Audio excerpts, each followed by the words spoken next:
वेदनांचे अलगुज, नवा छंद नवा ध्यास, शोधी नवे आकाश, राखेतून मीच नवा घेतला आकार, उजळून जाई पुन्हा अवघाची हा संसार, अवघाची हा संसार.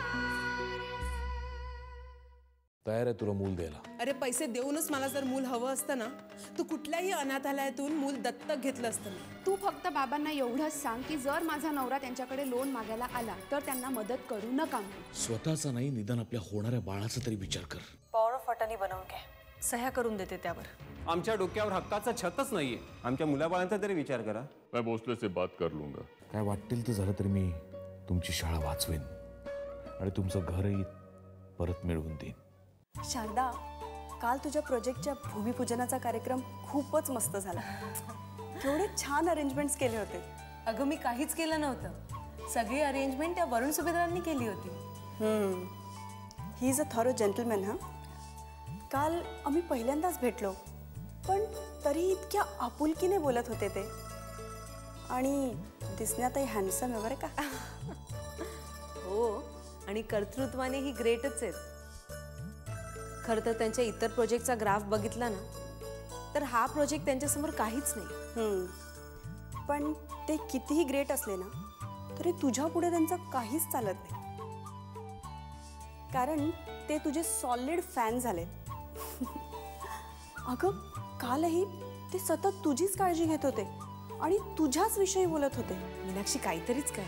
अगं खरंच, मला तर वाटतंय की ते तुझ्यावर लट्टू झालेत. शटअप. ओके, मला चूप करशील ग, पण इतरांचं काय. खरंच शारदा, काल काल तू इतकी सुंदर दिसत होतीस ना की तुझ्यावर कोणीही फिदा झालं असतं. मग वरुण सुभेदार का होणार नाही. मीनाक्षी, मला वाटतं आपण आता हे इथेच थांबवावं. का, तुला आवडत नाहीत ते. मीनाक्षी, बरं, मी थांबते इथेच. बाय द वे, मला येऊन अर्धा तास तरी झाला असेल. कोणी मला चहा पाणी सुद्धा विचारलेलं नाहीये. आय एम सो सॉरी, मी खरंच विसरले. कॉफी घेणार? हो नक्कीच. आणते.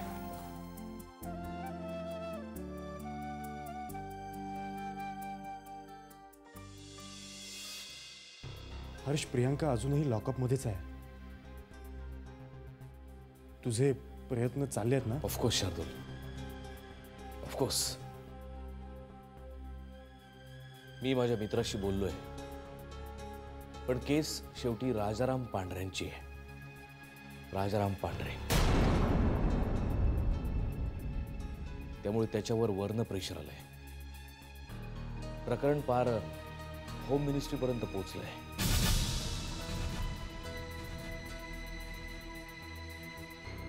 मला नाही वाटत प्रियांका यातनं सुटेल.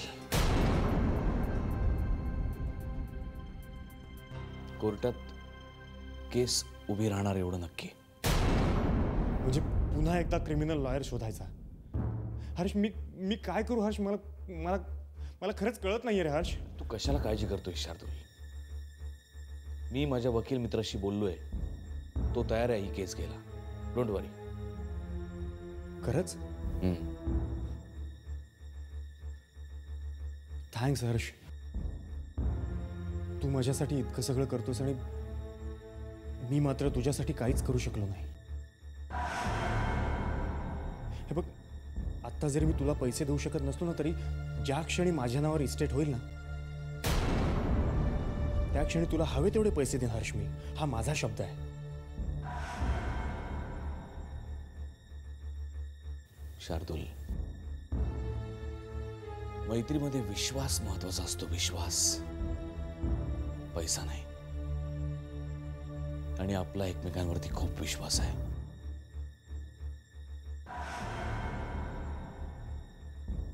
डोंट वरी. आणि तो माझा वकील मित्र आज प्रियांकाला भेटणार आहे बहुतेक. चौकीत जाऊन तिच्या कानावर घालून ठेवतोच. हो, मी प्रयत्न करतो, पण अरे प्रॉब्लेम असा आहे की तो जो ऑफिसर आहे ना, तो इतका खडूस आहे की मला तो प्रियांकाला भेटूच देत नाही. युजलेस. पण मी काही करून प्रियांकाला कॉन्टॅक्ट करण्याचा प्रयत्न करेन. बरं, मी येऊ आता. बाय.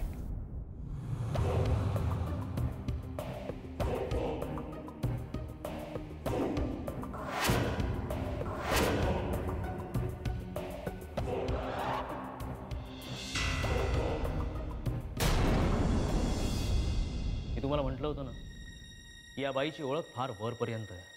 का काय झालं सर? या बाईला वाचवण्यासाठी वरून फोन येणं सुरू झाले आता. मला नाही वाटत की आपण या बाईला खूप वेळपर्यंत इथं थांबून ठेवू शकतो.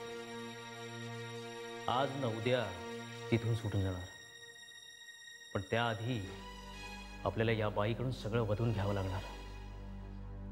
म्हणूनच म्हणते सर, तिच्या 2 कानाखाली वाजवा. आणि सॉरी सर, मला ह्या पलीकडे कुठला मार्ग सुचत नाही.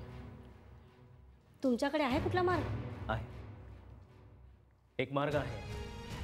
आपण तिला सांगायचं की आम्ही त्या माणसाला पकडलंय ज्यांनी राजाराम पांढरेवर हल्ला केला होता, आणि त्या माणसाने तुझं नाव सांगितलं. मला विश्वास आहे की ती घाबरून सगळं काही सांगेल. पण तरीही तिने कबूल नाही केलं तर? करेल, नक्की करेल. तिचा जर या प्रकरणात हात असेल तर मला विश्वास आहे ती सगळं कबूल करेल. हां, हॅलो साहेब. हां, भाऊ बोलतोय. हां, होय ना साहेब, ते कोर्टाचा निकाल आपल्या विरोधात लागला. हां, नाही नाही, आता मी तरी काय करू साहेब, कोशिश तर आपण पूर्ती केली होती ना.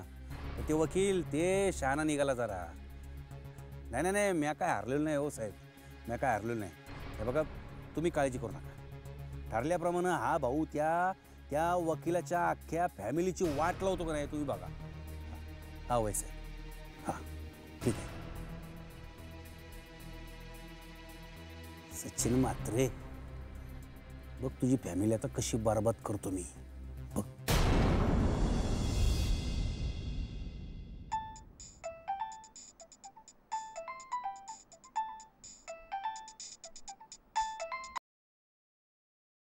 हाँ भाईजान. सलाम अलैकुम भोसले साहब, कैसे हो? मी ठीक आहे. तुम्ही आज कसा काय केला फोन? आपके प्रोजेक्ट के बारे में कुछ सुना था, मतलब तुमच्याशीच बोलून खात्री करून घ्यावी. सुना है कि ये प्रोजेक्ट बंद हो गया, क्या ये सच है? बंद तर होणारच ना. चारी बाजूनी कोंडी झाली माझी.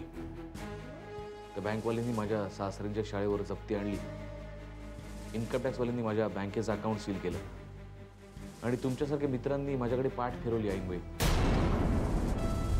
प्रोजेक्ट बंद नहीं होना तो क्या होना? लेकिन भोसले साहब, आपने वादा किया था कि प्रोजेक्ट पूरा कर देंगे आणि माझ्या झोपडपट्टीतल्या लोकांना तुम्ही फ्लॅट द्याल. ते आता नाही होऊ शकत भाईजान, कारण जोपर्यंत माझ्याकडे पैसे नाही तोपर्यंत मी काहीच करू शकत. म्हणूनच मी तुमच्याकडे पैसे मागितले होते, पण तुमचा विश्वास नव्हता माझ्यावर, म्हणून तुम्ही दिले नाहीत मला पैसे. आता जेव्हा माझ्याकडे पैसे येतील तेव्हाच हे सगळं शक्य आहे, तोपर्यंत नाही. भोसले साहब, लगता है कि आपकी तकदीर कुछ ठीक चल नहीं रही है, म्हणून या सगळ्या गोष्टी होत आहेत. तुम्हाला जर पैशाची गरज होती तर मला सांगायचं, मी दिले असते तुम्हाला पैसे. हाँ, लेकिन ब्याज देना पड़ेगा. किती? 36%. काय? 36%? तुम्ही काय बोलताय भाईजान? माझ्या परिस्थितीचा गैरफायदा घेताय तुम्ही. 36% व्याज हे अति होत नाही? भोसले साहेब, हे पैसे मी तुम्हाला देत नाहीये, एका माणसाकडून घेऊन तुम्हाला देतोय. हा, आता त्याचा जो व्याजाचा दर आहे तो तुम्हाला द्यावाच लागणार. ठीक आहे, चालेल. सोच समझ के फैसला लेना. हाँ, कारण ते लोक गुंड आहेत. तर वेळेवर पैसे दिले नाहीत तो जान पे बीत जाएगी. ठीक आहे, मला विचार करायला थोडा वेळ द्या, मी तुम्हाला कळवतो. ठीक है, जैसे आपकी मर्जी. रखता हूं. खुदा हाफिज.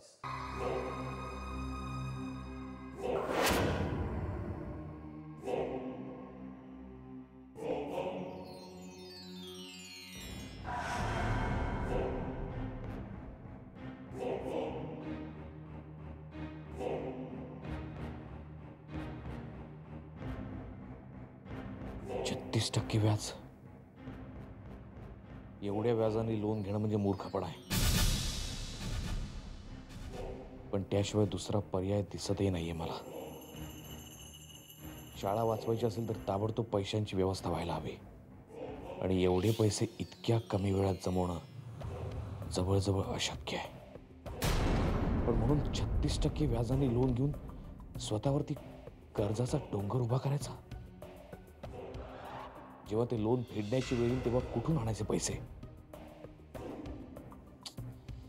काही सुचत नाहीये. बाईजांच्या गुंडांकडनं पैसे घेण्यापेक्षा शारदाला पटवणं जास्त सोपं आहे. जर कसंही करून मी तिला पैसे देण्याकरता तयार केलं तर सगळेच प्रॉब्लेम सॉल्व्ह होतील. पण ती साली सध्या माझ्या विरोधात आहे. पण तरी एक शेवटचा प्रयत्न करायला काय हरकत आहे. येस, जातो तिच्याकडे. जर ती झाली तयार तर ठीक, नाहीतर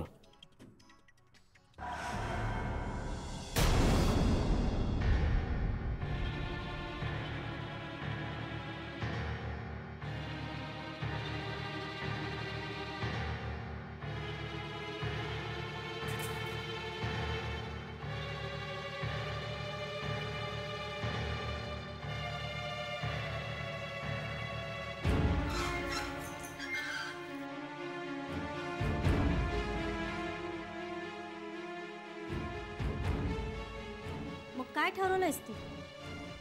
सगळं कबूल करणार आहेस की नाही? मी खरंच काही केलेलं नाहीये, प्लीज मला सोडा. अगं बाई, तू काहीच केलं नाहीस, मग त्या माणसाच्या मोबाईलवर तुझा फोन कसा काय गेला? हा, मला नाही माहिती. हे बघ, मुकाड्याला सगळं कबूल कर, नाही तर नाही.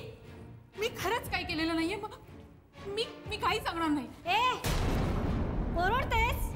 तुझ्या तर नाता ना वाजवलीस ते. थांबा.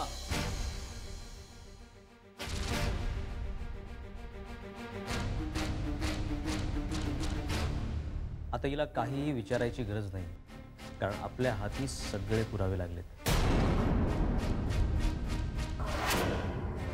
ज्याच्या मदतीने हिने राजाराम पांढरेवर हल्ला केला तो हिचा साथी पकडला गेला आणि त्याने कबुली जबाबात हिचं पण नाव घेतलंय. प्रियंका मॅडम, अहो तुम्ही चारी बाजूनी पकडण्यात आलाय. आता सगळं कबूल करण्याशिवाय तुमच्याकडे दुसरा मार्ग नाही.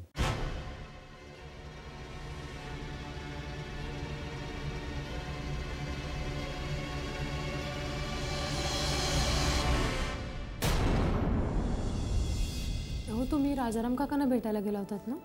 कशी आहे त्यांची तब्येत? आता बरीच सुधारली आहे. अरे त्याच्या केसचं काय झालं रे? तू हँडल करणार आहेस ना ती केस? ॲक्च्युली बाबा, नेहाची तशीच इच्छा होती, पण ती केस हँडल करणं जरा कठीण आहे मला. नाही काय, सिव्हिल मॅटर असल्यामुळे त्याला वकीलही तसाच हवा. मग आता काय करणार ते? सध्या तरी पांढरे सरांनी सगळी जबाबदारी माझ्यावर सोपवली आहे.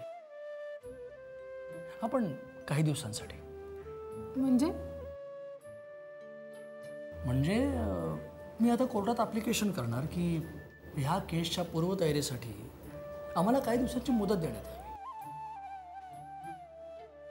ज्यामध्ये धनाजीराव मानेंच्या सगळ्या संपत्तीचा हिशोब वगैरे करण्यात येईल आणि त्याकरता मला पुढची तारीख देण्यात यावी. एकदा का कोर्टाने तारीख दिली की त्या तारखेपासून पांढरे सर ती केस लढतील.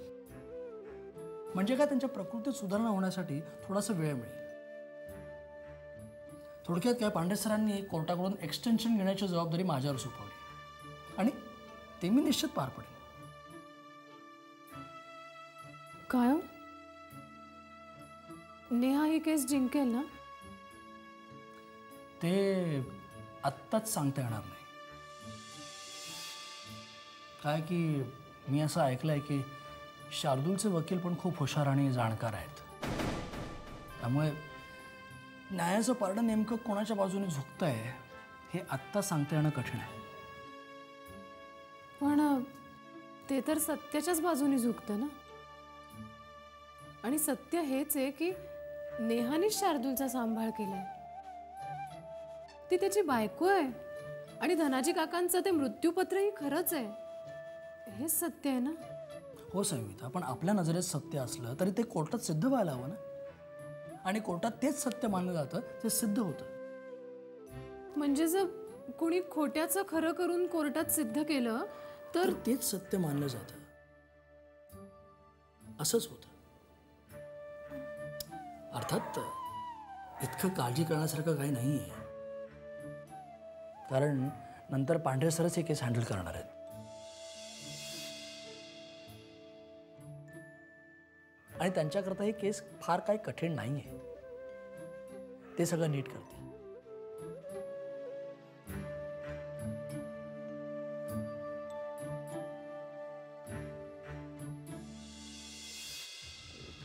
मी प्रियंका साहेब साहेब जेवण वाढू? साहेब कसला साहेब? कुठला साहेब? मी नाही आहे कोणाचाच साहेब रे. तुझी ती मालकीण आहे ना, तिच्यासमोर मला पैशासाठी हात पसरावे लागतात रे. मी कसला साहेब? मी नाही रे. मी नाही कोणाचाच साहेब. नाही, मी कोणाचाच साहेब नाही. साहेब, हल्ली दारू पिणं खूप वाढलंय तुमचा.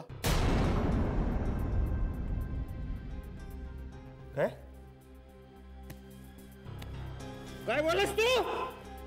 काय बोललास? दारू तुझ्या पैशाने पितो? तुझ्या पैशाने पितो? कोणाच्या पैशाने दारू पितो? तुला का त्या मालकीने ठेवलंय माझ्यावर वाद ठेवायला इकडे? ए वरती बघ. मालकीने ठेवलंय तुला? वर बघ मागे बघ.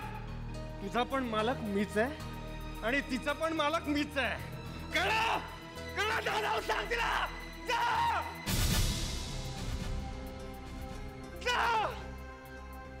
कोणाशी नाही बोलायचं मला. कोणाशी नाही. नकोय मला कोणी. नकोय मला कोणी.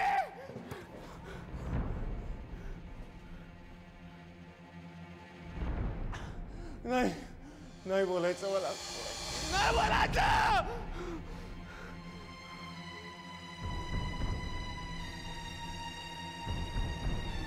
प्रियंका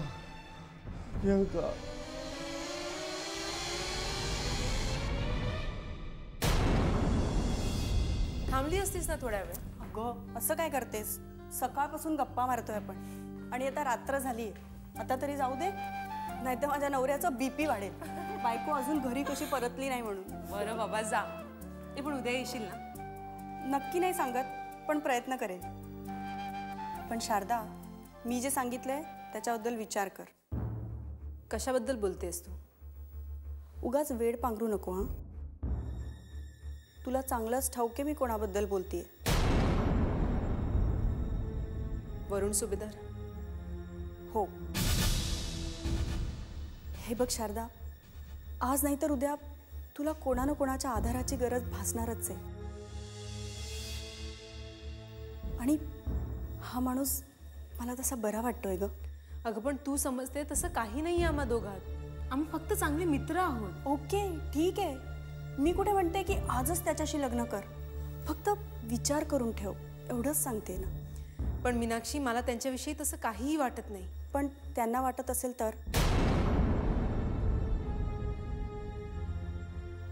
हे बघ, माणसाने प्रत्येक पॉसिबिलिटीबद्दल एकदा तरी विचार करावा. So think over it. Okay, चल येते मी. बाय. बाय.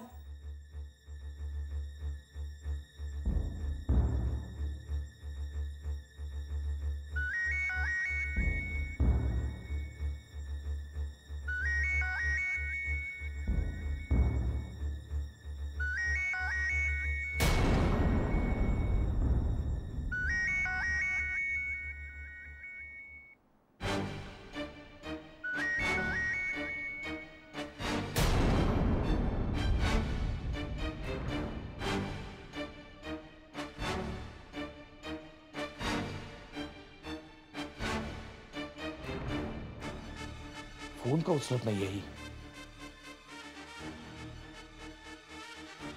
शारदावर विसंबून राहण्यात काहीच अर्थ नाहीये. ती आता तुझी मदत करणार नाही हर्षवर्धन. त्या वरून सुभेदारांनी तिच्या मनात तुझ्याविषयी विष कालवलाय. त्यामुळे ती आता तुझ्यापासून दूर गेली कायमची. तिला पुन्हा आपलंसं करायला खूप वेळ लागेल. पण तोपर्यंत ती शाळा जाईल हातातून. त्यामुळे आता फक्त एकच उपाय, भाईजान.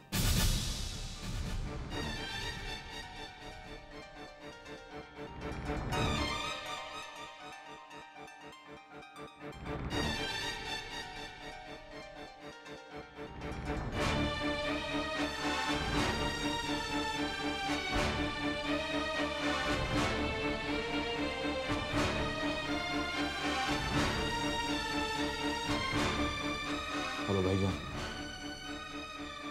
मी 36% लोन उचलायला तयार आहे.